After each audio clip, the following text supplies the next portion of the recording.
Hello friend, this is doctor Anil Meena. I am senior orthopaedic physiotherapy.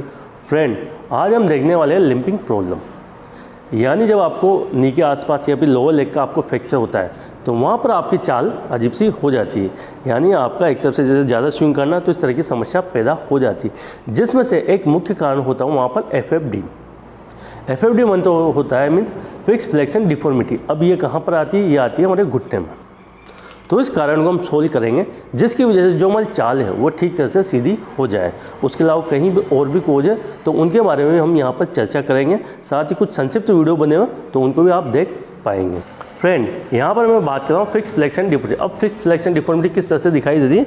जैसे कि हमारी leg है, मान के लो किसी का फीमर का फ्रैक्चर हुआ, किसी को लेग का फ्रैक्चर हुआ, तो यहाँ पर क्या हो, जो प्लास्टर चढ़ाया जाता है उसकी वजह से एक डिफॉर्मिटी पैदा हो जाती है, जिसे हम फिक्स फ्लेक्शन डिफॉर्मिटी हो सकते हैं। हो सकता है ये फ्रैक्चर आपको नी का भी हो सकता है और आपको पटेला का भी हो सकता है।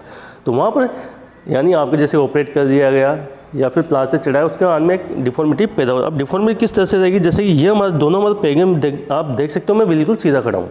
अब तो यहाँ पर ये हमारा घुटना आगे की ओर इस तरह से हो जाता है, साइड से देखेंगे इस तरह से आगे की ओर हो जाता है।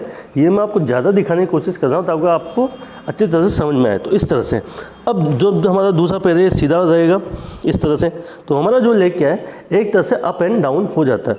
तो उसकी वजह से हम चलते हैं तो इस तरह से हम स्विंग खाने लगते हैं, यानी हमारी स्विंगिंग इस तरह से एक तरफ ज़्यादा शिफ्ट हो जाती है। तो मान के चले जैसे कि इस लेग में आपको एफ.एफ.डी है। अब एफ.एफ.डी क्या बताया मैंने? जैसे कि घुटना आगे की ओर हो जाना। अब यहाँ पर आप देखेंगे कि जब हमारे एफ.एफ.डी आएगी तो एक पोर्शन ऊपर की ओर चला जाएगा, एक पोर्शन नीचे की ओर चला जाएगा। और सामने से आप देखेंगे जैसे कि पीछे से कि ये पोर्शन हमारा आगे चला गया और ये लेग सीधा है। तो यहाँ पर आप देखो कि हमारा एक जो एसआई जॉइंट है तो ये हमारा अप एंड डाउन हो जाएगा। अब इसी वजह से ये कंपनसेट करेगा, यानी आपके अलाइनमेंट को सही करने के लिए ये अपने आप में कंपनसेट कर लेगा। तो यहाँ पर भी हमारे बन जाता है स्कोलियोसिस। अब यहाँ पर मैंने बताया जैसे कि हमारा एक पैर नीचे की ओर है, एक पैर ऊपर की ओर, तो हमारा जो पेल्विक है पेल्विक शिफ्टिंग हो चुका है। अब पेल्विक जब शिफ्टिंग हो चुका है तो हमारा जो स्पाइन है स्पाइन में भी तिरछापन आ जाता है। तो उसकी वजह से हमारे वहाँ पर जो चलने की प्रॉब्लम होती है वहाँ पर लिम्पिंग प्रॉब्लम आने लगती है। अब यहाँ पर कौन कौन से कारण होंगे? जैसे एक तो हमारा पेल्विक शिफ्टिंग, तो पेल्विक शिफ्टिंग को कैसे शिफ्ट किया जाए, सही करेक्ट कैसे किया जाए, उसके अलावा जो स्कोलियोसिस बना उसको कैसे करेक्ट किया जाए। तो इन वीडियो का तो लिंक मिलेगा आपको डिस्क्रिप्शन बॉक्स से, जहाँ से उन्हें देख पाएंगे। फ्रेंड, ऐसा नहीं है जो हमारी लिम्पिंग प्रॉब्लम सिर्फ एक कारण से होती है, लेकिन अगर उसे एक कारण को हम सुधारने की कोशिश करेंगे तो दूसरे कारण भी धीरे धीरे सुधरेंगे। लेकिन साथ ही हमें वहाँ पर दूसरी एक्सरसाइज को भी इंक्लूड करना पड़ता है। सिर्फ हम यहाँ पर देखेंगे एफ.एफ.डी के बारे में, यानी इसको एक्सरसाइज करके किस तरह से ठीक किया जा सके। उसके अलावा दो जो अदर कारण बन रहे हैं उन कारणों के लिंक मिलेंगे आपको डिस्टेंस बॉक्स। जैसे आपको चलना कैसे है, आपका वॉकिंग पैटर्न कैसा हो जाता है, आपकी पेल्विक शिफ्टिंग हो जाती है, पेल्विक शिफ्टिंग को किस तरह से करेक्ट किया जाएगा। उसके अलावा जो आपकी स्पाइन में तिरछापन है उसको कैसे करेक्ट किया जाएगा। तो इन सभी वीडियो के लिंक है डिस्क्रिप्शन बॉक्स में। तो यहाँ हम देख लेते हैं एफ.एफ.डी को करेक्ट करने के लिए हमारी कौन कौन सी एक्सरसाइजें हैं जिनसे हम उसे ठीक कर सकते हैं। तो फ्रेंड जैसे कि मैं बता रहा हूँ आपको एफ.एफ.डी यानी जो हमारा लेग है ये प्योर है, हमारे घुटने के पीछे से नीचे टच नहीं हो पाता, तो इसे हम बोलते हैं एफ.एफ.डी। तो इस तरह से आपका एफ.एफ.डी। अब एफ.एफ.डी को कैसे करेंगे, करेक्ट किया जाता है? फ्रेंड, उसके लिए आप समझिए कि हम काफ़ी दिनों तक इस पोजीशन में रहे तो यहाँ पर हमारी जो मसल है वो इम्बेलेंस हो जाती है, यानी कुछ मसल शॉर्टनिंग हो जाएगी, कुछ मसल लेंथनिंग हो जाएगी। तो उसे हमें करेक्ट करना है और उसे किस तरह से हम सुधार करेंगे। तो हमारा मकसद क्या है, जो हमारा घुटना है ये बिल्कुल सीधा होना चाहिए, इस तरह से टच होना चाहिए। अब इस तरह से ये उठा हुआ है, तो यहाँ पर सबसे पहले क्या करेंगे, आप एडी के नीचे आपको वो रखते हुए पंजे को अंदर खींचना है और इसको जितना हो सके उतना नीचे की ओर दबाने के प्रयास करना है, हाथ से नहीं ताकत से, जिससे हमारा जो ये हैमस्ट्रिंग मसल है वो भी स्ट्रेच होगा और ये हमारी जो एफ.एफ.डी है वो भी करेक्ट होगी। तो इस तरह से आपको नीचे की ओर दबाना है, या आप 10 सेकंड 15 सेकंड जितना चाहे उतना दबा सकते हैं। उसके अलावा यहाँ पर करनी है आपको काफ की स्ट्रेचिंग। अब काफ की स्ट्रेचिंग किस तरह से रहेगी, घुटने को नीचे की ओर दबाएं और पंजे को इस तरह से ऊपर की ओर खींचें। यह आपका 15 सेकंड के लिए स्ट्रेच रहना चाहिए, जैसे कि 1 2 3 4 इस तरह आप 15 सेकंड स्ट्रेच करेंगे। इसे 3 से 4 बार या 4 से 5 बार कर सकते हैं। उसके अलावा फ्रेंड आपको हैमस्ट्रिंग की स्ट्रेचिंग करनी है फिर से।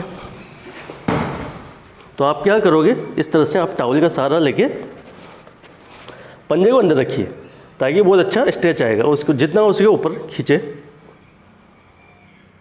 इस तरह से 15 सेकंड से लेकर 13 सेकंड आप स्ट्रेच कर सकते हैं। इसे 3 से 4 बार आराम से कर सकते हैं।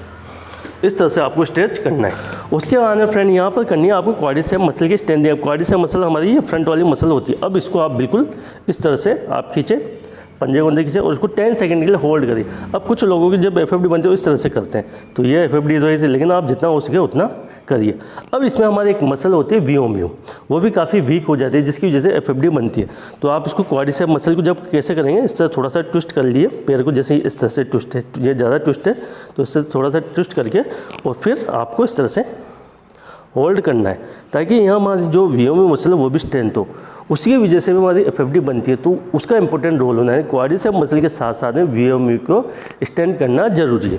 तो आपने क्या करा, इस तरह से तिरछा करके और इस तरह से करना है। तो आप देखेंगे इसके साथ साथ में आपको इस एरिया में भी आपको फील होगा, जिससे ही हमारी एफएफडी करेक्ट होगी। अब फ्रेंड बात करें ये सेट आपको कितनी बार करना चाहिए। फ्रेंड जब भी किसी का प्रॉब्लम होती है, समस्या उसके साथ रहती है, तो डिसिप्लिन आपको बनाना है कि कम से कम दिन में 3 बार या 4 बार आप एक्सरसाइज करने की कोशिश करें। क्योंकि ऐसा नहीं है कि आपकी एफएफडी वो करेक्ट भी होगी लेकिन वापस फिर से वैसी हो जाएगी। तो उसके लिए ग्रेजुअली प्रोग्राम चाहिए, यानी धीरे धीरे आपको वो आपकी एफएफडी करेक्ट होगी। उसी के बाद जैसे आपका पेल्विक शिफ्टिंग है वो भी धीरे धीरे शिफ्ट होगा, उसके लिए भी आपको एक्सरसाइज करनी होगी। आपका जो कमर में तिरछापन है उसको भी आपको ठीक करना होगा। उसके अलावा यहाँ पर जो आपको चलने का पैटर्न है वो भी आपको ठीक करना होगा। और उसके अलावा जो हमारी जैसे स्टेप, पैर के स्टेप किस तरह से रखे हो तो वो भी आपका करेक्ट होगा। तो इन सभी के लिए तो आपको जाना पड़ेगा डिस्क्रिप्शन बॉक्स में। फ्रेंड वीडियो एक बार समझ में नहीं आता है, आप 2 बार देखें, 3 बार देखें, तब आपको अच्छी तरह से वो चीज़ें समझने की कोशिश आएगी और आप अच्छी तरह से उन चीज़ को परफॉर्म करोगे। फ्रेंड यहाँ पर ऐसा नहीं सिर्फ एक्सरसाइज करने से आप ठीक हो जाओ, आपका सही तरीके से एक्सरसाइज करने से आप ठीक हो पाओगे। जैसे कि मैंने आपको क्वाड्रिसेप की स्ट्रेंथिंग बता दी, अब आपने कर लिया लेकिन आप उस डिफॉर्मिटी के अंदर ही कर रहे हो, तो वहाँ पर स्ट्रेंथ हो रहा है लेकिन वो उतना ही है। तो वहाँ पर जैसे वियोम्यू मसल है उसको भी स्ट्रेंथ होना ज़रूरी है। तो इन चीज़ों का आपको ध्यान रखना पड़ेगा।